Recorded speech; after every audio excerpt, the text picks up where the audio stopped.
Queensland, one of the wettest places in Australia.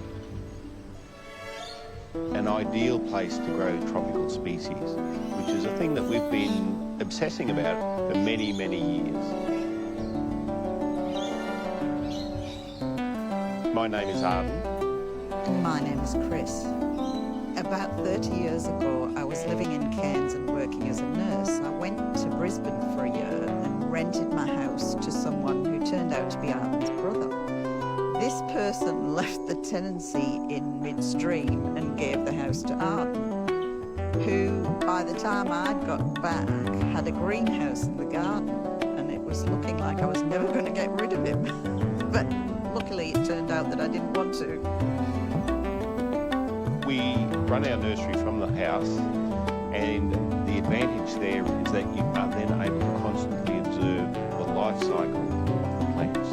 Early in the morning, you've often got a lot of fertility, pollen appears overnight. Some plants, of course, become fertile in the evening, and if you were working a 9 to 5, you wouldn't be able to either access your plants or have this knowledge.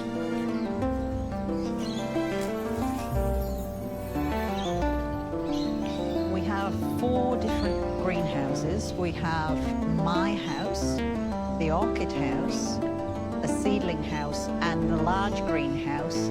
Chris has a house where no one can tell her what to do. We've travelled to many places to find plants, to Borneo, Costa Rica, Panama, Colombia, Ecuador. Seeing plants growing in their natural conditions allows you to make decisions which allow them to grow much better in cultivation. The wonderful foliage behind me is Philodendron gigas. This is the largest black-leaf philodendron from Panama. The texture and the colour set this philodendron aside from all others. Its magnificence, though, is really its size, and when it gets really big, the stem is as thick as your arm. You really need a royal palm to grow it up. We planted this Philodendron gigas about 20 years ago when we came here, and it took probably around 10 to 15 years to reach its height that it is now. There's a famous photo of Chris pollinating Philodendron gigas, and the seed has subsequently been distributed around the world.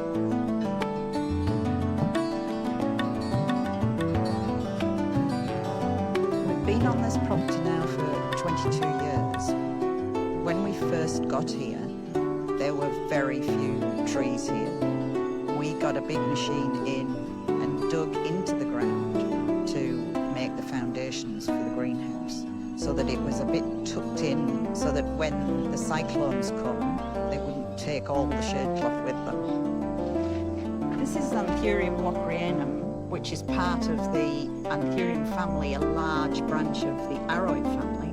We love to collect these plants and have several hundred in the nursery.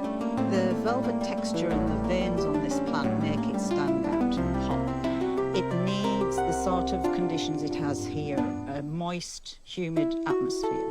So if you want to grow it further south than Brisbane, you need a hothouse, really. It looks like there's a flower in here that's ready to be pollinated. It's moist and receptive, so I'll go and get some pollen to put on that. I'm just going to collect as much pollen of this walkerianum as I can.